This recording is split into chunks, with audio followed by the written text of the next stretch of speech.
All right, so welcome back, everyone.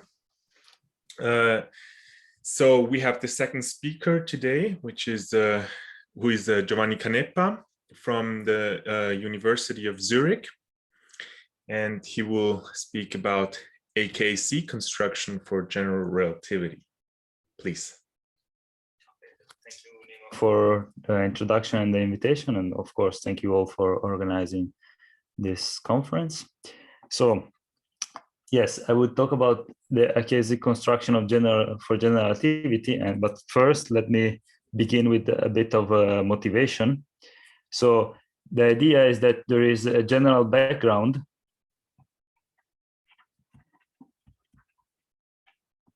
So, a general background problem, which is given by the quantization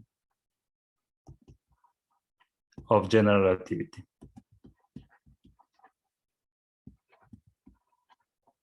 So, of course, this is not an easy problem. It's not claimed to be solved by this, but the idea is that a lot of strategies have been tried.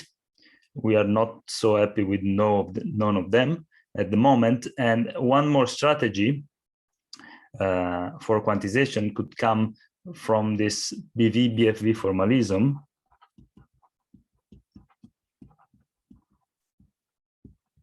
which is a formalism studied for theories with symmetries, in particular with gauge symmetries, that allows to quantize theories formulated on manifold with boundaries. So this is a quantization scheme for theories with symmetries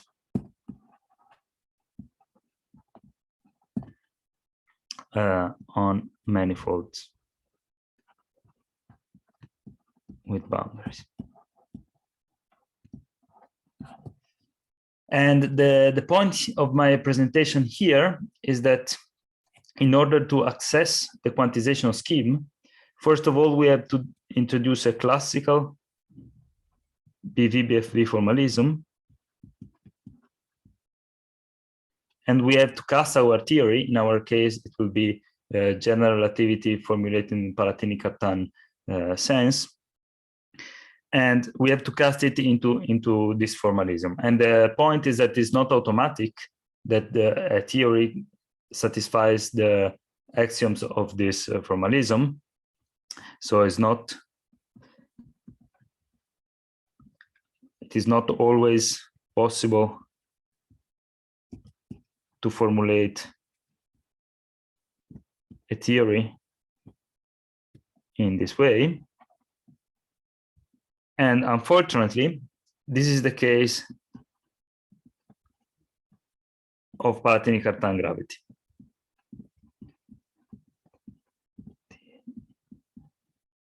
By Palatini-Cartan gravity, I will explain later, I mean the gravity expressed in terms of tetrads and connections, which is usually you use connections because with connection, it's easier to then get to a quantization. And so the idea of this talk is to use the AKSZ construction to avoid to treat this problem directly. So we know that we cannot formulate the classical BV-BFV formalism for gravity, which would be the starting point for the quantization scheme. So what we do is to try to get rid of this problem by using this AKSZ construction. So just as more remark, here nothing will be quantum, and because it's a bit premature to talk about quantum stuff, and I will just have everything to be classical. And I will introduce what I mean by BV-BFV, what I mean by AKSZ, and what I mean by what is the theory that we are working on. So let me give briefly a structure of my presentation. So I will introduce what is the BV-BFV formalism in a concise way, but I hope that it will be understandable. Then I will explain what is the AKSZ construction. And afterwards, I will also give you what is the Palatini-Cartan theory. So this will be the preliminaries part, and then afterwards I will explain how to use the AKSZ construction. So we'll start from the description of the reduced phase space,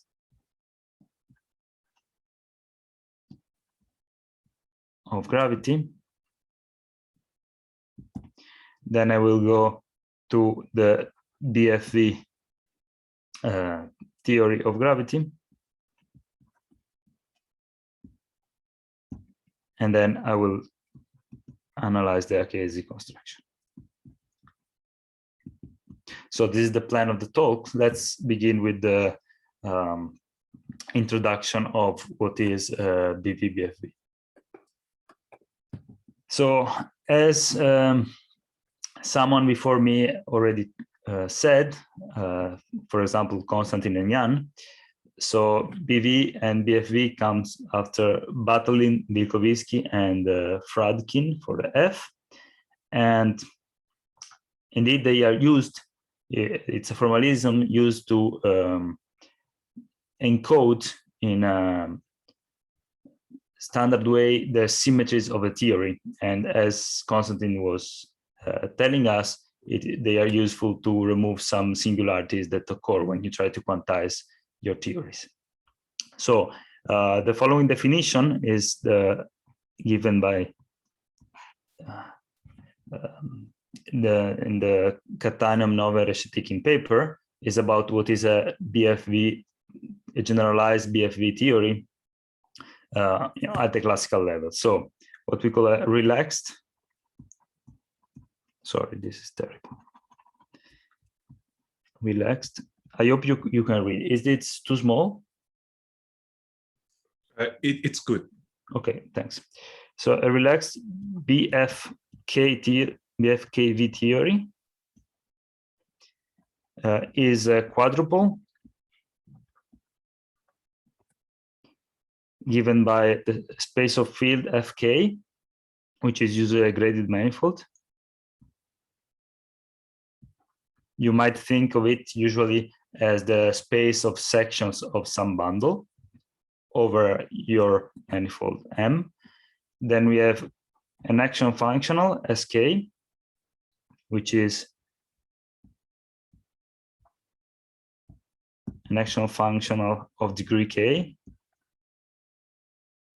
So it's a map from Fk to R.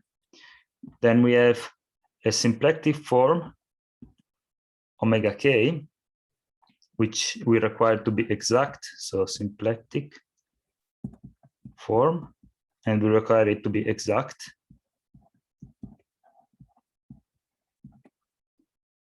And the symplectic form, so making this space of field graded manifold symplectic manifold. And then we have an additional Qk, which is an odd vector field. So let me write it here. Qk is an odd vector field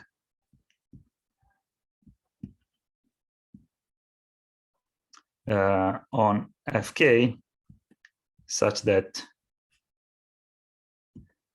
it commutes with itself. So since it is odd, the brackets are not trivial. All right, then this was a relaxed BFKV theory. A strict BFKV theory is a relaxed theory. So relaxed theory, such that iota Qk, so the contraction of the Q with the symplectic form, so a vector field with a 2 form, is the de Rham differential of the action function, which in this case is the 1 form. All right, so usually I've given the definition for a BFKV theory, but usually we are interested just in the case k equals 0, which is a BV theory, and k equal 1, which is a BFV theory. And these cases are the most interesting at the physical level, because usually, as I was saying, our graded manifold is a space of sections of some bundle over some manifold. And for k equals 0, usually we have sections over the bulk of a manifold with boundary, while for k equal 1, we have the sections of a bundle over the boundary of the manifold. So that's why we care. So basically what we have, if you consider a manifold here, so this is your manifold M with your boundary dm, so you will have a BV theory here and a BFV theory defined on the boundary. All right, so these are separate BV and BFV if you take k equal to 0 and k equal to 1. But what you want to have to quantize a theory on a manifold with boundary is also some sort of compatibility between the theory that you have on the boundary and the theory that you have on the bulk. So what you construct is a BV-BFV theory. So definition, a BV-BFV theory is the collection of a relaxed BV theory, so BF0V in the definition before, and of a relaxed BFV theory or BF1D theory, together with a map connecting them, which is a surjective submersion pi from F0 to F1, such that the following equation are satisfied. So we have an equation similar to the previous one that we had. Remember this one? All right. But with some corrections, so delta is 0, and here we had some correction given by some pullback of one form on the boundary, and the same equation on the boundary but without corrections. So here we don't have corrections, and here we just have that omega 1 is just delta alpha 1, with delta the round differential on the space of fields.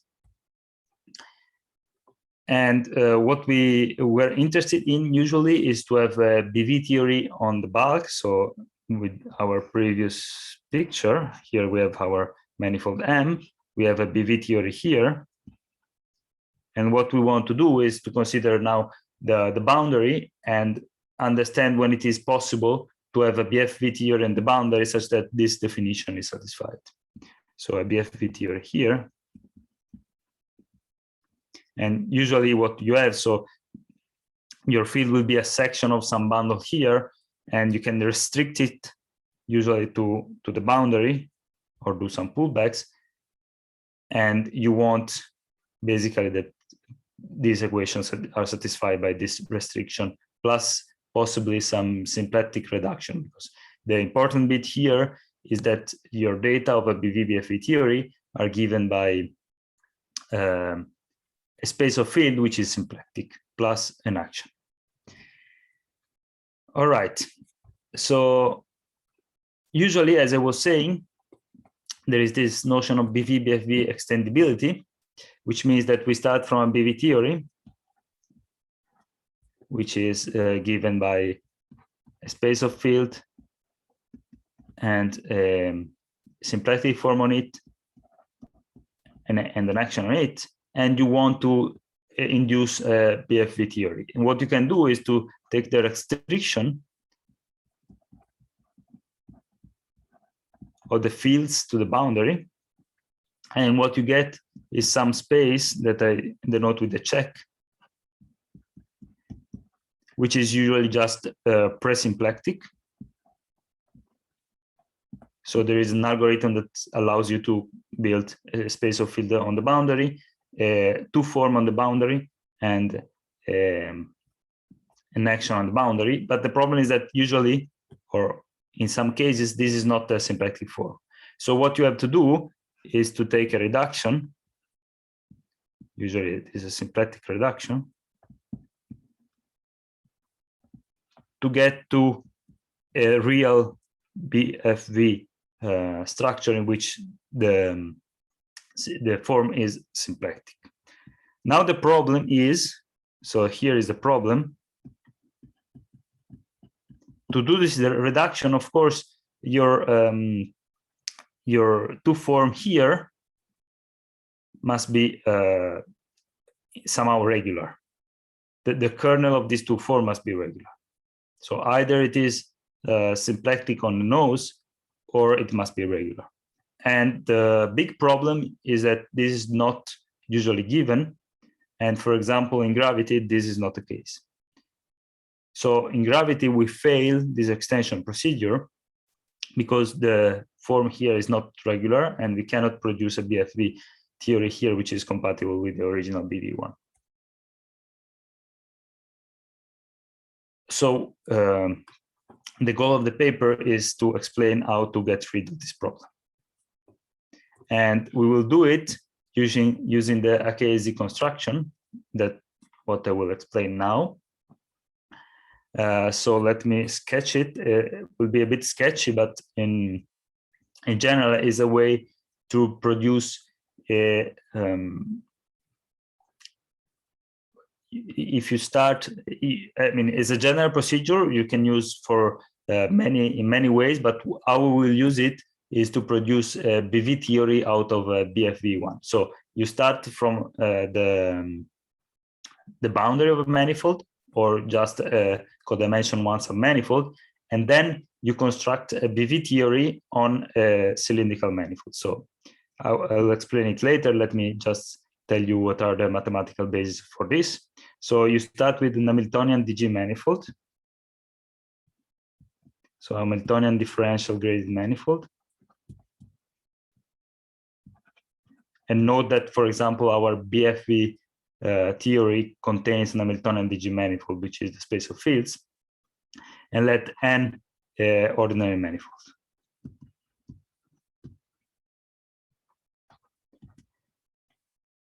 And let mu n canonical Berezinian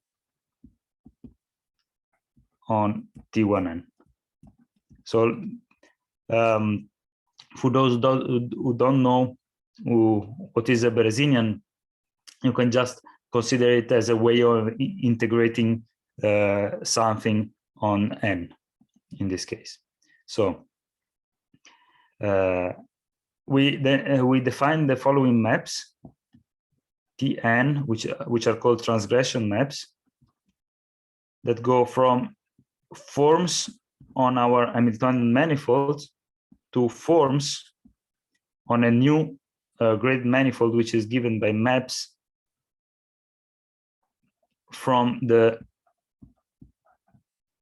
tangent bundle of n shifted by 1. This 1 here means that we are shifting the things by 1 with values in x. And we define it as the pullback, this push forward P star that I will explain what it is, and the pullback composed with the pullback of the evaluation. So the idea is that we have the following diagram. So we consider maps from the tangent bundle shifted by 1 to x times element in the tangent bundle, and here we can evaluate them in these maps, and we get an element of x. At the same time, we have a map P that picks elements here and gives you maps on T1n x, and P is defined you taking P star, this is defined by the integral over n against our Berezinian. So this is called transgression net. And this is what helps you to transform forms on the original space, which would be our BFV theory, to forms on another space. It's always a space of maps, so it's always will form our new PV theory. The only problem here is that I'll tell you later, sorry. So the theorem here by the AKSZ people is that if you have a DG manifold as given above, you can construct using this a new theory. So X, S, and alpha, a DG manifold. And you can define the following quantities. So omega AKSZ is just defined by the transgression over n of degree 2, because we are working with two forms of our form delta alpha.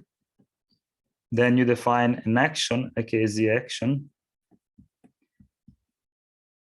and this is defined by transgression of degree 0 of your original action plus this formula, which is the contraction of the de Rham differential n plus the transgression of degree 1 of the form alpha. And you also define, we have everything, and the space of fields will be just this one. So F is just the maps from T1n to X. And the theorem says that this triple plus the Hamiltonian vector field of S forms a BV theory. So, sorry, I don't have much space, this triple.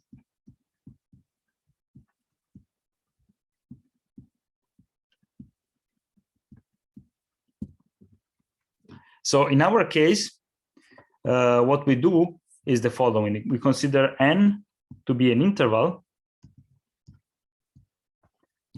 and our Hamiltonian DG manifold that I call X will be a BFV theory.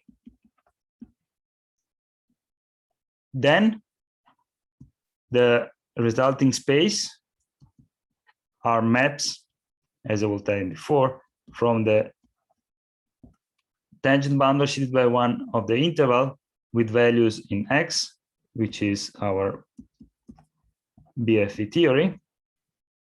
And you can view this as the direct sum of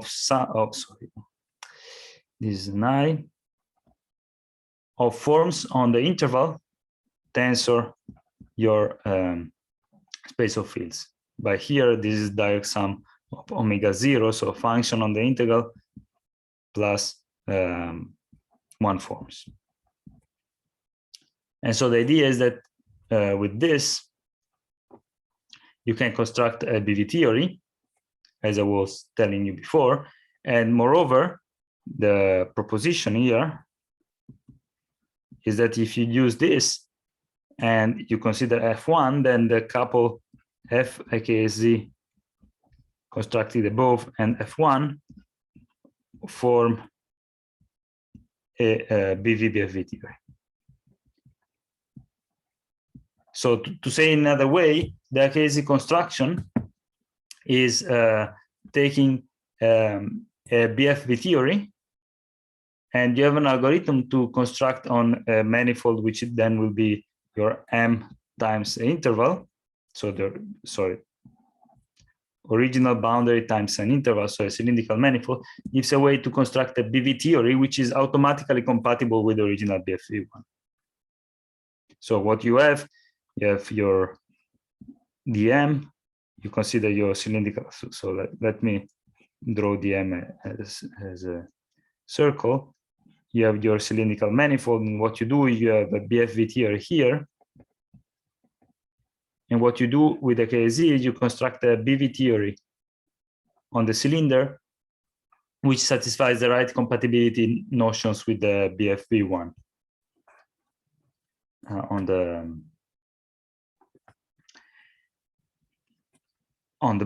the original boundary.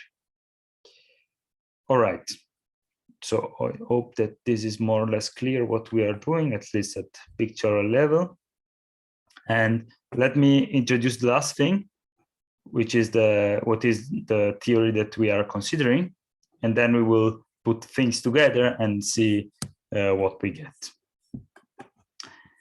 So basically, I want to introduce what is the Palatini-Cartan theory, and let's start from the classical part. So we have two fields, which are a tetrad, i.e. a coframe, or one form from M to some vector bundle over MV. And we require this to be non-degenerate, meaning that if you plug in a basis of the tangent bundle of M, this will give you a basis of V. And then the second field is a connection omega, and we denote this by A of M. This is the space of connections.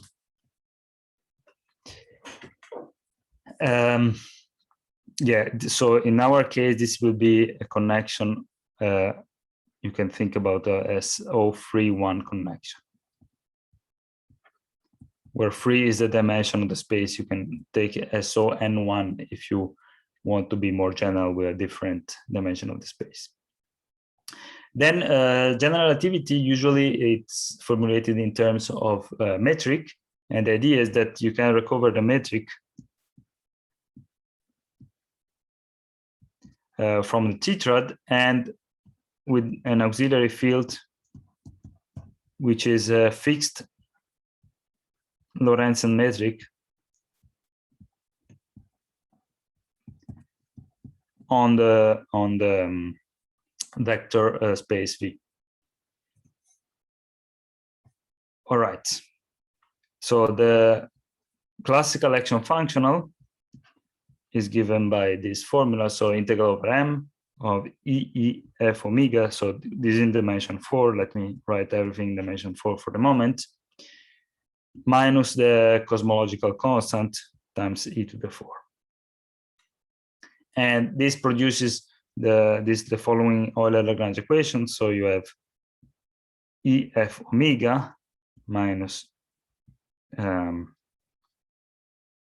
lambda e to the 3 equal to 0. And the other one is d omega e to the 2 equal to 0, which is equivalent to d omega e equal to 0.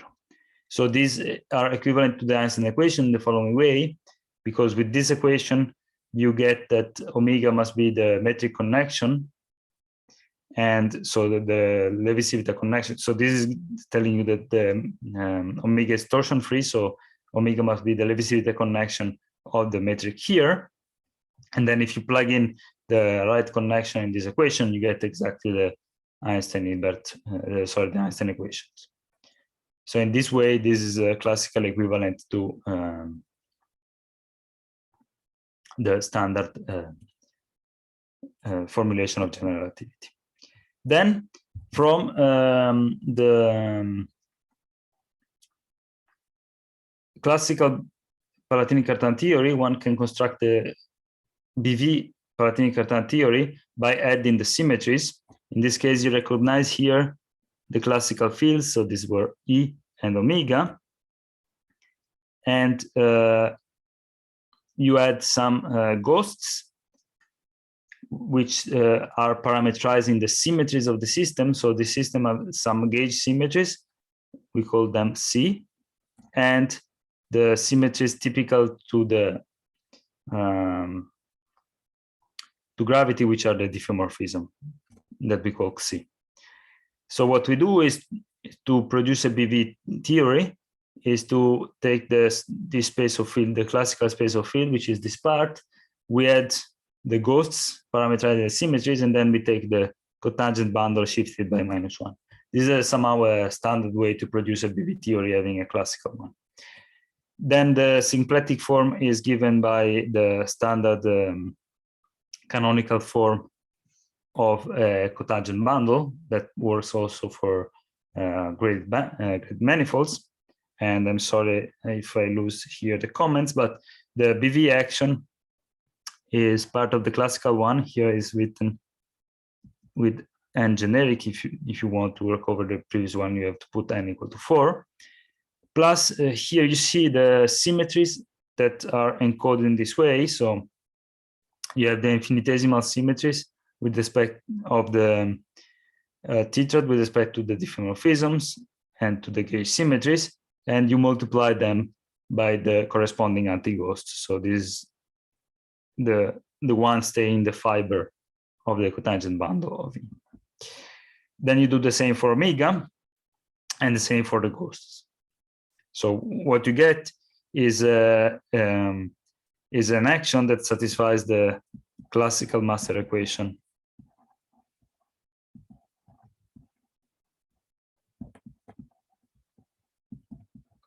And the last bit of information that you need to have for a BV theory was the Hamiltonian vector field of S, and is given here. I will not comment on it. You can also forget about it. Don't worry. It's just for completeness there. Yeah, so don't worry about the computation. The important message, of course, is the structure. But yeah, so this is the starting point. And the one important bit, I will be very fast on it, is that I told you that you cannot produce a BV-BFV theory in the gravity case, but this is not true in the three-dimensional gravity. So for n equal to 3, you can actually produce a BV-BFV theory using the extension procedure that I explained before. So let me skip this because I don't have so much time, and let's go to the theory for n equal to 4. All right, so here what we have F0, which is the BV theory that we had before. And here, the point is that for n equal to greater or equal than 4, I cannot produce BFV, a BFV theory out of it.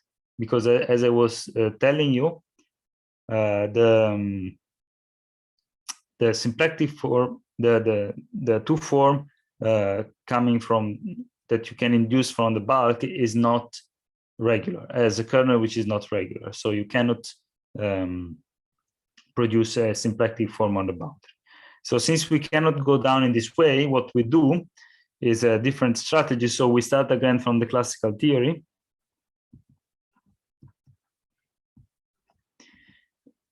We use a procedure invented by Kilkowski and Tultsiev, I guess that's pronunciation, I'm not so sure, to produce what is called the reduced phase space.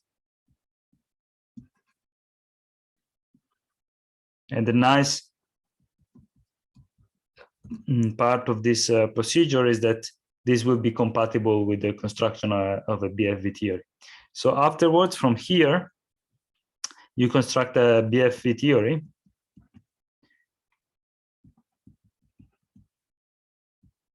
We will see how. And then we will apply an AKSZ construction. As we have seen, we can apply it to a BFV theory to get another BV theory. And so in principle, what you get is that the couple FAKZ F1 is a BV-BFV theory, so you should be satisfied. But the reality is that if you apply the machinery without thinking, what you get, and we'll see it, it's a messy result. So what you have to do is to try to compare it to get something nice. And that will be the last part of the talk. All right. Yes, so as I was telling you, I will skip the details here because I don't have so much time, but it is not possible to produce a BV-BFV theory from the BV one. And the reason is that the induced two form is not regular. So what we do instead is to describe the reduced phase space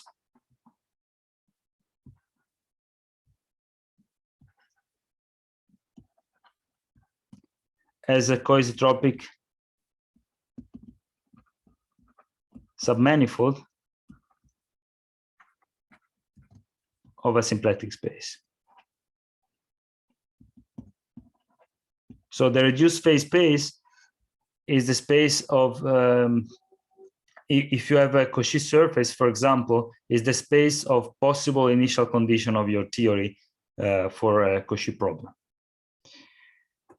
And we do it by inducing a presymplectic manifold from the bulk and do a symplectic reduction. So the idea is the following. So you start from your classical action of Palatini-Cartan. We forget for the moment about the cosmological constant, and we induce a one form by taking the variation of this and considering the boundary terms. So what you get is a one form given by EE delta omega. So here, more or less, you get EE. If you take the variation of this, you take the omega delta omega, then you have to do an integration by parts, and the boundary term is given by this. Then your two form on the boundary is given by this, just by taking the RAM differential of the original one.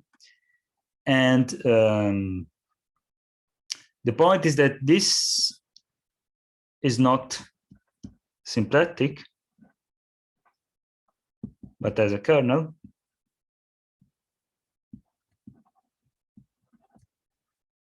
And in particular, you have that you can add some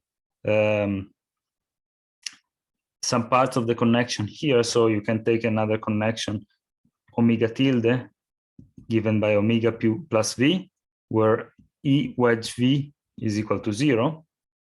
Here we have some wedge products, of course, I forgot. And in this case, the form doesn't change. So what you have to do is to take a reduction. In this case, you can do it because this is a regular kernel.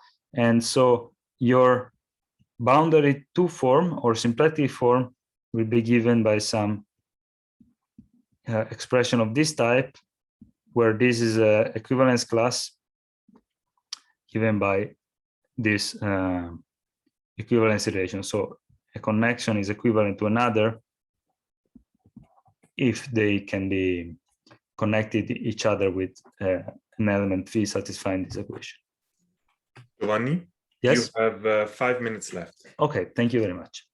So I'll try to go a bit faster. So the idea is that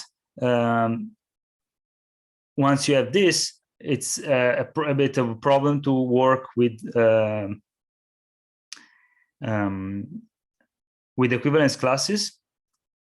So what you do instead is you fix a convenient representative of the of your equivalence class, and the idea is to fix it through some constraint. And the importance of this constraint is that is some equation that you have on the bulk and you lose when you go from the bulk to the boundary, where this is the normal part of the tetrad. And here is for some sigma. So what you say is that in the bulk you have this equation e d omega e equal to 0. When you go to the boundary, you lose this and you recover it. So these are in the bulk, and you can write E tilde as an element of the boundary plus En, and so you get this equation. Anyway, having fixed this constraint for the equivalence class, what you do is you understand what are the constraints that the tetrad and the connection must satisfy to be a possible set of initial condition. And you get three possible constraints, which are called LC, peak C, and H lambda, and these are first class constraints. One has to prove this. This works only if the boundary matrix is non-degenerate. And these are first construct with respect to your boundary symplectic form. All right, since these constraints are first class, we can proceed and construct a BFV theory, as I was writing here. So from the structure of the reduced phase space, you can construct a BFV theory as the cohomological description of the quotient describing the reduced phase space. So the reduced phase space is described by the quotient of the symplectic space that was described before, modulo these constraints. And the idea is that, okay, here it's a bit confused, but the idea is that you can construct a BFV theory, and it's given by this data here. So you have some expression for the space of fields, some expression for the symplectic form on the boundary, and some BFV action. And one has still to prove that this is a BFV theory. Basically, one has to prove that this satisfies the classical master equation.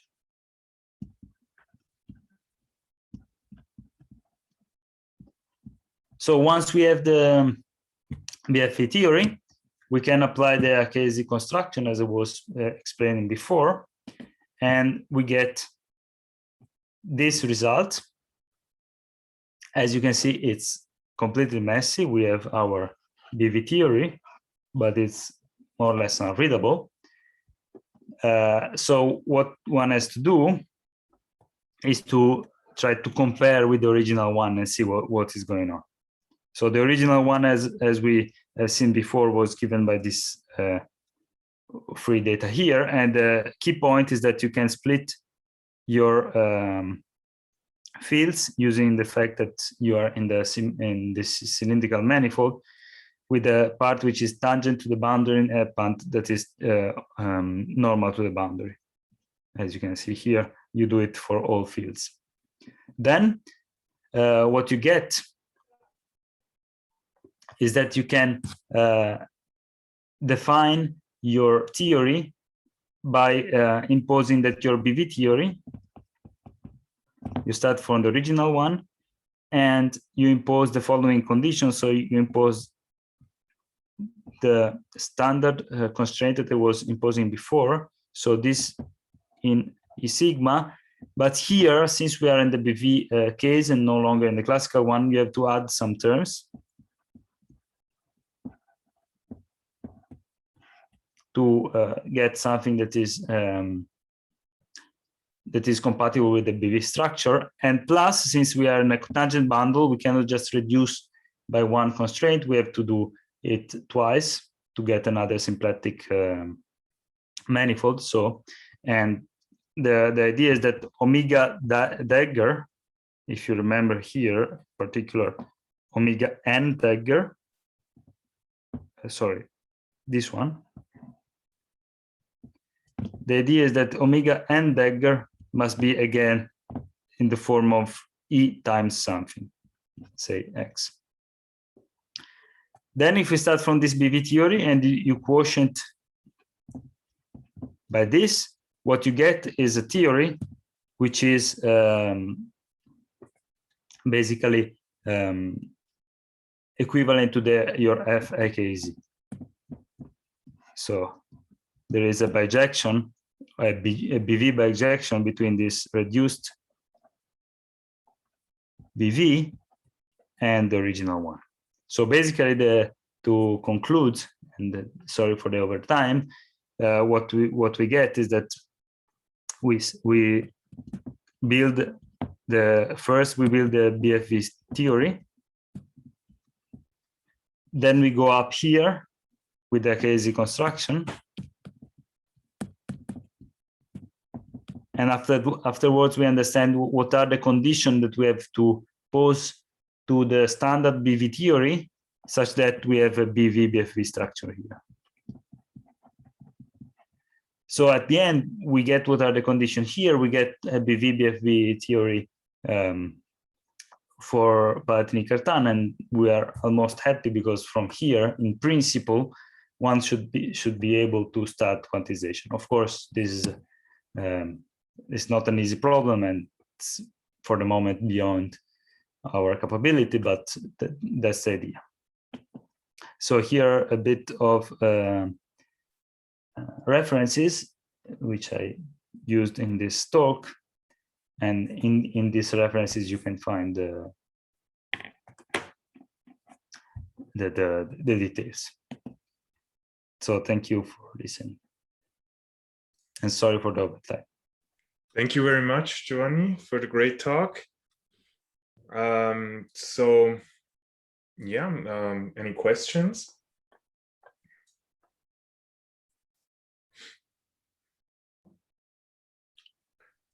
Okay, we have a question of Donny. Go ahead. Yeah. Hi, Giovanni. So Hi. first of all, thanks a lot for this nice talk. Thank you. I have probably a naive question about these first class constraints you had. Yes. With L, P, and H. Do you have some kind of, I don't know, do you know what they are, is there a physical interpretation of that? Because since they're first class, they should give gauge symmetry, right? Somehow Yes, of course. Let me switch a moment to another, to this one. Wait, I'll come back soon. Yeah. Indeed, they are the constraints that one expects. I was a bit fast. I couldn't really write them, but let me catch up them. So this one, if I now resume the share, you should be able to see it. Yes. All right. So these are the constraints, and basically, the interpretation is that they give you the Euler-Lagrange equations from the bulk to the boundary. So they are the restrictions. So here you can see from here you have the omega E, and the other two contain the E of omega that you need. And the idea is that they parameterize the gauge symmetries because the Lagrange multiplier that you have to insert to make them a real constraint are exactly the symmetry of the theory. Indeed, when you do the computation, what are the brackets to compute that they are actually first class, what you get is the correct parameterization of the symmetries. So you see that if you commute C with C, you get this Lie algebra commutator. If you use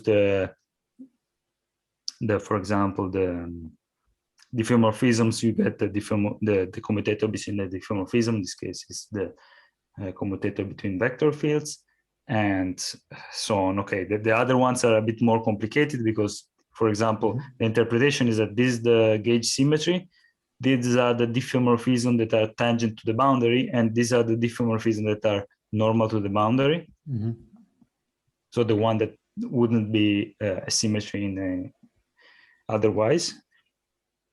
And the idea is that, okay, since there is the splitting and the diffeomorphism are a bit, difficult, the result is the following one. It's a bit, I mean, it's a bit messy. Was this your motivation to choose this constraint? Like you said, okay, I don't know, you have like your boundary theory, and then basically you have normal direction, which you can think of like flow and time, and then you just want to impose them?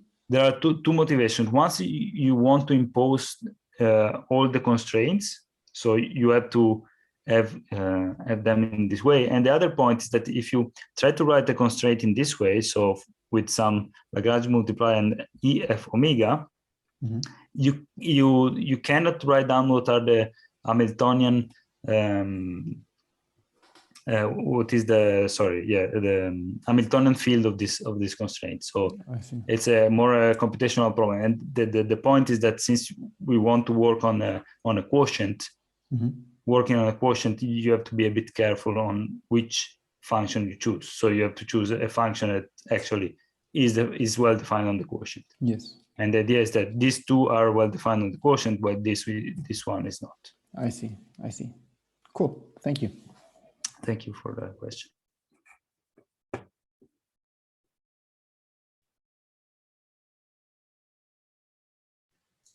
Sorry, you couldn't hear me. I'm sorry. I wanted to say we have another question from Corina. Please go ahead. Yes, so I was just wondering, so maybe if we care about locality, can you also say something about, so, okay, here you were talking about boundaries. So does your discussion extend also to corners? Yes, we are working on it actually. And of course, the problem is that, okay, in principle, you can extend it to corner. I mean, as I was telling you, there is this BV, BFV, but the general definition with BFKV allows you to consider BF2V, which are what you expect on the corner, actually. Yes. And the point with gravity is that, I mean, for gravity in this formulation is that in principle, you should be able to start, from the BV structure and induce a BF2V structure on the corner, but this again fails. Okay. So we are working on it and trying to understand what are the problems here. And but yeah, it's for sure a really interesting question, and I don't have the answer right at the moment. Thanks. Okay, thank you. All right. Are there any other questions?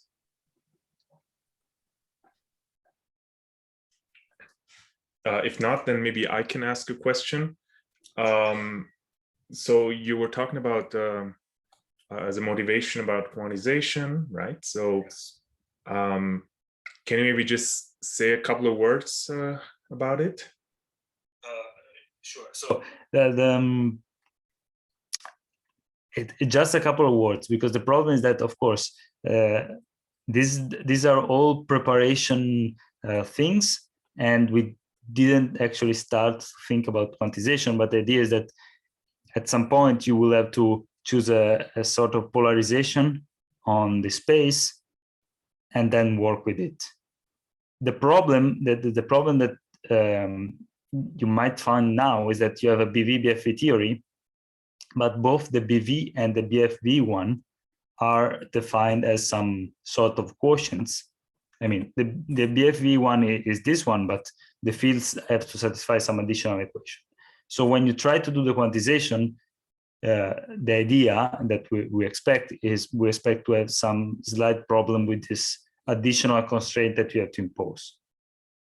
So the structure is not so straightforward as it would be, for example, for, I don't know, BF theory or Chern-Simons, because you do have these additional constraints that they might ruin your standard way to do it. You have to find out some bypass. But apart from this, I cannot say much, because actually we have even started to do it. Okay, thank you very much. So thank you all. Yeah, so I guess, and then we will move further discussions to the discussion session, which will start in 5 minutes, I say. So then, yeah, so then you can meet the speakers now then in Gather. So let's thank Giovanni again. And okay, so now I can stop the sharing. I mean the